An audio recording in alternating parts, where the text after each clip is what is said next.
Uh-oh. Sounds like somebody's got a case of the Mondays. You are now listening to the Unscripted Ohio Podcast, brought to you by Buckeye Grove and in part by JFQ Lending. All your home purchase and refinance needs should be handled by a Buckeye. You'll never pay for your appraisal with these guys. Licensed in 33 states and more on the way. Check them out at jfqlending.com. For the latest news, notes, analysis, and discussion, check us out on BuckeyeGrove.com and follow us on Twitter at UnscriptedOhio1. Now, broadcasting from Podcast Central, a place that is not his mother's basement. Hey, Ma! Can we get some meatloaf? We promise. Here's your host, Kyle Lamb. Hey, Ma! The meatloaf! Hey, good Monday, everybody. Welcome back to the Unscripted Ohio Podcast, brought to you in part by BuckeyeGrove.com as well as JFQ Lending. You heard the man, JFQ Lending, our title sponsor of the podcast. Thank you very much to JFQ for supporting the show. Hey, it is a big week. I'm your host, Kyle Lamb, and of course, we are here for another edition. And, you know, the spring game is coming up on Saturday, and I'm a little disappointed because I was kind of hoping that this was going to be a game that Ohio State was going to be able to draw over 100,000 just because of the novelty of it. It's kind of a cool number to hit when you get that sixth figure in there. When the media types announce the spring game attendances, you know, you hear 100,000 people and you just kind of like, you know, roll your eyes, shake your head. It's quite a number to hit, but unfortunately, Ohio State will not be able to hit it this year because of the construction. I think I read that the official attendance is going to be capped at around 76,000 because of the construction to the stadium. So despite the fact that a lot of people, I think if the weather was good on Saturday, would have made it out to see Justin Fields being there as the new quarterback for Ohio State, you know, even though he's going to have the black jersey on and he's not going to be able to take any hits, so you're not going to get the full Justin Fields experience, but I think the curiosity would have drawn a lot of people to go out Saturday, but unfortunately that 100,000 number will not be hit, so you can put a big asterisk by the attendance at 76,000, assuming that sells out, and I think it will. You can put a little asterisk by that number because I really do believe if the weather was good and the full stadium was able to be used, then you would have seen 100,000 on Saturday. So look, it's a busy week. There's a lot of things going on. You had WrestleMania last night. I'm not a big wrestling fan. I used to be. You know, WWE Network was begging me by email for the last 2 weeks to sign up to the network to watch WrestleMania. I didn't wind up doing it. I haven't watched WrestleMania. I haven't watched wrestling consistently for a long time. Every once in a while, I'll buy WrestleMania or watch another pay-per-view, just out of the nostalgia aspect of it. You know, if a wrestler that I used to like from the past showed up, I would probably watch it for that reason. But you had WrestleMania. You have the Final Four this weekend. I'm going to talk about some basketball here coming up. You've got the national championship tonight, Virginia, Texas Tech. I'm going to talk about that. It's an interesting, you know, kind of an interesting movement, I think, towards defense and rebounding. This could just be a one-off. You know, the Virginia-Texas Tech national championship game, it could completely be random and just, you know, not even meaningful, not a trend. But I kind of wonder if this is going to start the rebounding defense physicality trend in college basketball. It'll just be interesting to see that. But you've got that. You know, you've got the Masters coming up this weekend. You've got the Game of Thrones premiere. Really, really excited about that. Game of Thrones, by the way, you know, Joey Bosa making a cameo here in this final season of Game of Thrones. I'm kind of curious if he does the shrug. You know, is he going to show up? What's his role going to be in this cameo? Does he show up in a fight scene, and does he take somebody's head off with a sword and then, you know, cut to a close-up of Bosa doing the shrug? Boy, that would be really cool. I don't know how that's going to work out, but Joey Bosa coming to an episode of Game of Thrones here in the final season. If you haven't started on that show, I don't care if you're a fantasy fan or not, and I don't blame you if you're not, because I'm not one myself. But man, you got to check out Game of Thrones. You got another 6 weeks still to get caught up if you start from the very, very start of the show. There are 67 episodes, and then the final season is cut up into 6 bigger episodes this year. So you've got 6 weeks to hit 67 episodes. If you start now, you can catch up before the final episode, and you can watch it live with everybody else. So we've got that, and then the Blue Jackets I want to talk about very briefly. They've got Tampa to start the playoff. I know some of you are very disappointed, with the Blue Jackets not making the playoffs, but the fact that they made the playoffs and got matched up with the regular season wins leader, Tampa Bay, who has been just excellent this season. So they play Wednesday at 7 p.m. when the puck drops. So we got a lot to talk about, a lot going on this week. Obviously, spring game is the big thing for Ohio State. Now, I'm not going to do a full-blown preview of the spring game. I'll save that for Friday. I'll get into it a little bit more. I think I'll probably have Johnny and Corey on, maybe Mark. We'll figure that out. But coming up on Friday, I'll have a more in-depth spring game preview. If you are going to head over to the spring game, I encourage you to travel with our partner, GoBus. You can ride to over 40 stops across Ohio, connecting rural communities to Columbus, Cleveland, and Cincinnati. Get to any Ohio State games with GoBus and bring comfort back to traveling. You can check them out on ridegobus.com or call them at 888-95-GO-BUS. That's ridegobus.com or 888-95-GO-BUS. So here this week in practice, you may have heard there was a little kerfluffle, a little scuffle between Damon Arnett and Jalen Harris. I don't think that I'm not going to blow this out of proportion, but it was kind of funny listening to Ryan Day describe this. This happened with the media present, so a lot of people saw this happen. And Ryan Day, of course, was forced to address it because he was asked about it. Now, it's not a big deal, and I'm not blowing this out of proportion, but I do have to laugh a little bit because he kind of made it sound like, he enjoys fights and he thinks they're okay as long as they don't happen too often. And I kind of agree and disagree to an extent. And I'm gonna say this. I agree from the standpoint that I think anybody that's ever had anger or frustration, just staying with somebody, sometimes in the heat of the moment, you can let emotion get the best of you. And so it's not that big of a deal to have a little, a scuffle with a teammate or a coworker or whatever. And sometimes it can be helpful. Because if you get anger and frustration built up, the pent-up rage we all have, sometimes that can linger and it can really affect and it can make a bad situation worse when you don't address it. So I get what Ryan Day is trying to say. He's trying to say he doesn't mind the emotion. You let it out and it's fine. And sometimes it goes away and it can help a person or a team or an organization because you don't like to have the unsettled feelings and emotion. Where I differ with him a little bit is I'm not sure it's a good thing to want fights to happen. They can be beneficial, but I think all things being equal, you can show emotion and a little bit of competitive spirit without it resorting to fisticuffs. And I think that is probably where I differ with Ryan Day just a little bit, in that I don't think it's a big deal, but you don't want teammates going at it. I'm not sure you want teammates actually resorting to physical fights as a way to let out the frustration and anger. But these guys are competitors, and I'm not trying to blow this out of proportion.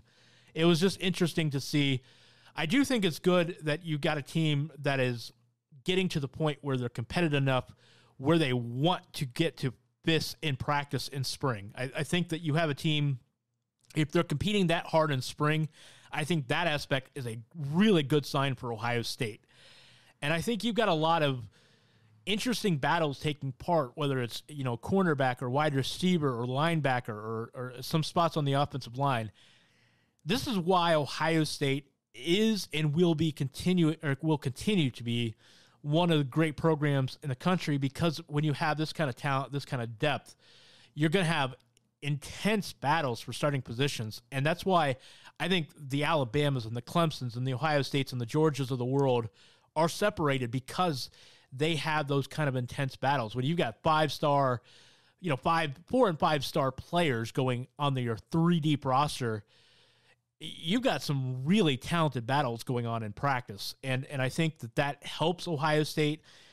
And that kind of talent is why Ohio State is in this kind of position where you can have a talented guy like Damon Arnett going at it with a Jalen Harris. I know different positions, different side of the ball, but you have those kind of battles because of the competition around them and the people chasing them. So I like that aspect. I like we're seeing that kind of fight and fire from Ohio State. I'm just not sure I want them. I would not want my team having that kind of emotion that manifests itself in actual physical fights going on in practice. But Ohio State's in great shape. The recruiting is, I've been talking about it. I talked about it with Mark last week. I talked about it with Corey last week. I've talked about it myself. The recruiting keeps going. More talent coming to Ohio State. Kendall Milton having a lot of great things to say on his Twitter account, interacting with fans, interacting with people. You just get the impression that Ohio State is going to load up on the 2020 class. You've got 2021 quarterbacks saying great things about Ryan Day. Look, the future is very bright for Ohio State. I know you've got guys like Fred Davis, who is 5-star corner. It looks like he's going to commit tonight to Clemson. You're going to lose some of those recruiting battles occasionally. You're not going to get everybody. But Ohio State is in great shape with Ryan Day at key positions. And, some of the positions we've traditionally seen Ohio State do really well, running back, receiver, defensive lineman. The talent is immense, and it doesn't look like it's stopping. So we'll talk more about the spring game coming up this weekend. Or Friday specifically, we'll look at the preview. We'll preview it a little bit. I'll probably get either Johnny or Mark or Corey or somebody on the podcast, and we'll talk a little bit about what we're looking for in the Saturday game. So I want to switch it over now to some basketball chatter. So you guys probably saw the Final Four games.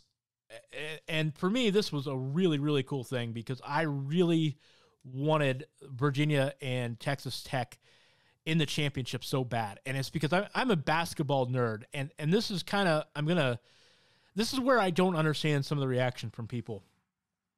I understand that the style of play can be kind of dull for some people with Virginia and Texas Tech because they're a slower pace. They're a grinded out type of style. They're very physical. So you're not going to have an up and down, high scoring affair when these two teams are on the floor. And this is the lowest over under at 119 points in 20 years in college basketball for a championship game. So you're especially not going to likely see it in this type of a game when you've probably got the two best defensive teams in the country going at it. But I'm interested at why so many people are talking about this potentially being a stinker, a dud, a train wreck.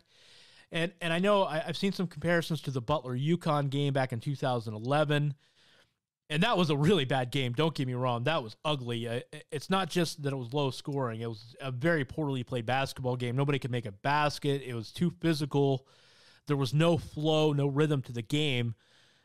But not every game has to be like that. You can have a low-scoring affair, and it can actually be really exciting. I thought the Virginia-Auburn game was really exciting for being a low-scoring game. The Michigan State-Texas Tech game was decent. It wasn't as good as the Auburn-Virginia game, but the Auburn-Virginia game had some flow. It was a really slow pace, but it wasn't terribly inefficient. What's really good about that game is that they didn't turn the ball over a lot. So, at their best, Auburn, especially Texas Tech and Virginia, Michigan State, but at their best, Texas Tech and Virginia are really, really good basketball teams. And I wish more people would appreciate what they bring to the table. And I understand tonight you're going to be looking for an 85 to 84 finish, with a three-pointer at the buzzer. I mean, that's the ultimate, right? That's a lot of fun. But there's a lot of beauty in these teams that play, slow it down. They're really disciplined. They don't turn the ball over. They don't make mistakes. They don't shoot themselves in the foot. And that's what I love about these two teams. Tony Bennett and Chris Beard are quickly becoming two of the best coaches in college basketball. And I know Tony Bennett has got the short end of the stick because they had not made the Final Four, but recently, or at all, I'm sorry, I mean, not at all under Tony Bennett anyhow. And, of course, they were the first team to lose to a 16 seed in the first round of the NCAA tournament last year. So there's a lot of jokes naturally there with that. But, you know, Tony Bennett is a lot like Bo Ryan. Remember, the book on Bo Ryan is that he couldn't make the Final Four because for the first 10 years they did really well in the regular season, and they consistently got to the second round, Sweet 16, Elite Eight, but they did not get past, they didn't get over that hump and get into the Final Four. And that's where, you know, I think that's where Tony Bennett was until this year. He was a lot like Bo Ryan. Remember, Bo Ryan, you know, finished his career getting to 2 Final Fours in a row after he couldn't get, you know, they said he couldn't get to the Final Four with that style for many years. And then he finally did it not once, but twice. And I think Tony Bennett is in a similar situation because he's finally got that monkey off his back. And now he's not just playing for a Final Four, he's playing for a national title. Chris Beard, of course, getting there a lot quicker in his career. But the point is, there's some beauty in the way these teams play college basketball. And I think too many people put too much emphasis on tournament success. And I know it's important, but at the end of the day, it's not really telling, or it's not any more telling how good a coach is or how good a team is than, you know, what you did over the course of 31 games in the regular season. They all matter and all games matter. And I don't think there's any super secret formula to Final Four success or tournament success. And so I don't like to put too much of an emphasis on that. It's not that it's important. It's not important. It really is. You want to see teams do well in the postseason because that's what it's all about. But I don't think it tells you any more about your coach or any more about your team because you did or didn't have success in the tournament. But long story short, I'm looking forward to this championship. I think Virginia, Texas Tech is going to be an awesome game. I think these are two well-coached, disciplined teams that run their offense to perfection. They play hard defense. I just think it's going to be a spectacular game. It's a 1 point, 1 point spread. Virginia favored by a point. I think this is going to be a fantastic game. I hope people appreciate this for what it is. Don't be disheartened if it's a game in the mid-40s. I don't know if it's going to be that low scoring, but if it is, just appreciate it for what it is. Don't get caught up in the, this is terrible basketball because it's not being played in the 80s or 90s. I don't think it has to be a high-scoring game or even a medium-scoring game for it to be a great basketball game. Appreciate these two teams because I don't think you're going to see a championship with two teams like this again in the near future. This is a really, really good matchup. Two very similar teams. I think it's going to be a lot of fun. It will be interesting to see, though, is this a trend in college basketball? And I'm curious where this is going. This was it was a blue-collar Final Four. These four teams were all physical, great defensive teams, good rebounding teams. I'm curious to see if this was a one-off, just a rare Final Four where these styles happen to win out, or are we going to see this in the future? And it's going to be interesting to see how Ohio State, develops with this team, because Ohio State in next year coming in, they have a lot of talent. They have more scoring talent. They're always going to be, I think, a defensive-minded team, a physical team under Chris Holtmann. That is his earmark. But they have that scoring coming in as well, which is interesting because if they can get a rim protector, i.e. a Daniel Giddens, and they play this style, if this is truly a trend in college basketball where you're wanting experience, physicality, defense, rebounding, if these are the traits that are going to dominate college basketball for the next several years, then Ohio State is in really good shape because this is the type of earmark of the program that you're going to see under Holtmann. And we've already kind of seen this same kind of earmark with John Beilein over at Michigan. And so I think teams like Michigan, teams like Ohio State, Michigan State, Virginia, Texas Tech, if this is going to be a trend in college basketball, then these are teams that are positioned very well. And we've seen a lot of inconsistency with the one-and-done model. Duke has won 2 national titles, but they've only been to 2 Final Fours in the last 15 years. And, we saw them again. They fell just short of the Final Four. We've seen Kentucky fall short of the Final Four with some really, really talented teams. I mean, Kentucky's had 35 draft picks under John Calipari since he's been there, and just over 10 years. Ridiculous amount of talent. Now they have won a title, but some would say John Calipari has been overrated because they've only won a single title. I think it's just a reminder of how tough it is to win with really young players in college basketball. I don't think this has to be something about John Calipari or Mike Krzyzewski, who we know is a great coach. I think it's just unpredictability of the tournament. I think it's youth and inexperience. But the one and done model does not seem to work consistently. It can work. Talent definitely wins, but you like to have experience as well. So really interested to see this. Ohio State is in an interesting position with the talent they have coming in, but also the makeup of their team, I think, bodes really well for where college basketball is at right now. We saw this year they struggled with a lot of youth. They're going to be more experienced next year, and they're going to have the talent on top of that. It will be interesting to see what they do at coach. Remember, this week they lost assistant coach Mike Schrage. He was named head coach at Elon University down in North Carolina. Mike is a great guy. I'm really excited for him.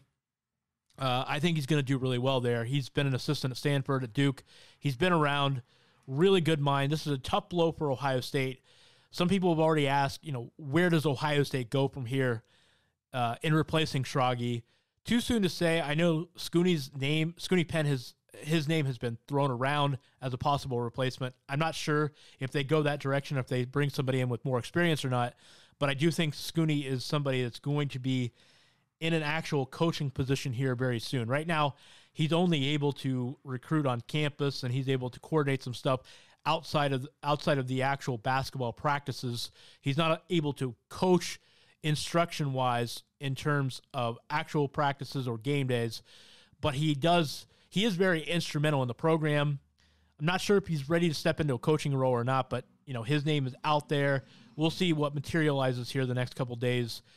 We'll definitely keep an eye on who will be replacing Mike Schrage as Ohio State assistant basketball coach. So I mentioned a couple other things here going on. The Game of Thrones, I mentioned that. Does Joey Bosa show up? That'll be interesting in the next couple of weeks to see if he shows up with his Joey Bosa shrug. But 7 p.m. Wednesday, Columbus Blue Jackets taking the ice for the first game of the NHL playoffs. I'm really looking forward to this. I know some of you are disappointed because they're even in this 8 seed where they have to play Tampa.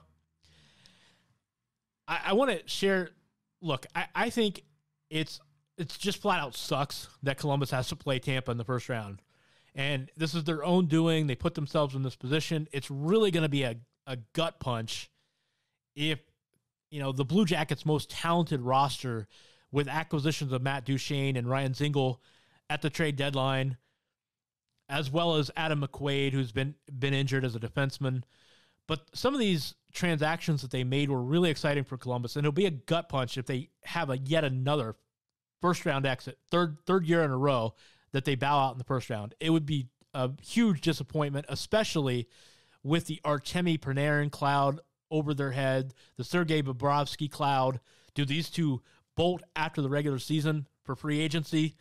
It appears that way, and to lose in the first round again would just be really heartbreaking for the franchise. But I got to say this, for as bad of a matchup as Tampa is, and as much as people don't want to be excited about this appearance because of the probability that they lose here in the first round, hockey playoffs are just such a different animal. They're such a unpredictable beast.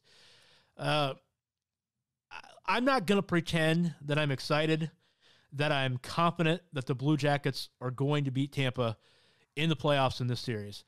But I'll say this, there's just been so many strange occurrences in an NHL playoffs. Anything can happen. One thing that I like about this is that even though Tampa has played pretty well down the stretch of the season, going for the wins record, which they got, they have played really well. They didn't really fall off, the face of the earth too much. But Columbus was playing at another level in terms of intensity late in the season because they had to. They were playing playoff hockey for the last 3 weeks because they were kind of in must-win mode pretty much the entire way. They won 7 out of their last 8 games. They really started playing a lot better offensively and defensively. Sergey, Bob was at the top of his game. The Blue Jackets offense has really taken off. I think Matt Duchene has found some comfort. Oliver Bjorkstrand has started to play really well. He's coming on playing like an all-star on that third line. And now they got this, Alexander Texier kid that they just brought up, the 19-year-old Finnish kid who's played really well in his first couple games for Columbus. You got all these guys playing really well at once. So the bad news is Tampa is a terrible matchup, not just because they're really good, but because I think Columbus's biggest problem here this year has been the fact they play a little sloppy in the neutral zone. And, Tampa, the expression turnovers for touchdowns, well, that's Tampa in hockey because they capitalize on your mistakes and your turnovers in the neutral zone, and they're really good about converting them to goals, on the odd man rush. And I think that's Columbus's biggest nightmare here lately is that they have found themselves giving up too many goals because of sloppy neutral zone play and turnovers. And so Columbus has to avoid that against Tampa. That's a really, really bad matchup. It's a bad matchup for everybody because Tampa is so good. But I think that's why Tampa has clobbered Columbus in the 3 meetings this year. Remember, they've outscored them like 22-2 or something like that. And it's just because that neutral zone play, that's where Columbus, they got burnt by Boston last week or 2 weeks ago, and Tampa's killed them in 3 games this year. So it's a bad matchup, but, all you have to do in the NHL is just get hot. If you have a hot goaltender, if you get a couple guys that are scoring a lot of goals for you, you can really go a long way. So Columbus, Tampa, I'm not going to pretend I'm optimistic. I'm not expecting Columbus to win this series, but I got to tell you, I think it can happen just because fluky things do tend to happen in the NHL playoffs. So Blue Jackets, Tampa, first puck dropping Wednesday in Game 1 at 7 p.m. I am definitely looking forward to it. Anyhow, so that's going to wrap things up for the Unscripted Ohio podcast today. Appreciate you sticking with us. We will have more football talk. As I said, spring game coming up on Saturday. We will preview it on the Friday episode. Johnny and Corey, I'm sure, will have some more on the spring game coming up on the Scarlet and Gray podcast on Wednesday here on the Unscripted Ohio Network. And we'll see what we can get together as far as previewing the game. I was going to have a live remote on Saturday morning of the spring game, but it doesn't look like that's going to work out, barring a last-minute change. I tried very hard to find a location to set up from, was not able to get that put together. So unless something changes, which I would announce Friday, and of course on Twitter, KYLam8, if there is any change to that and we get something set up for a live remote, I would love to have you guys stop over, and I will make sure everybody knows about that. But as of right now, it doesn't look like that's going to happen. So spring game preview, spring game coming up noon on Saturday at Ohio Stadium. Some tickets still remain for general admission.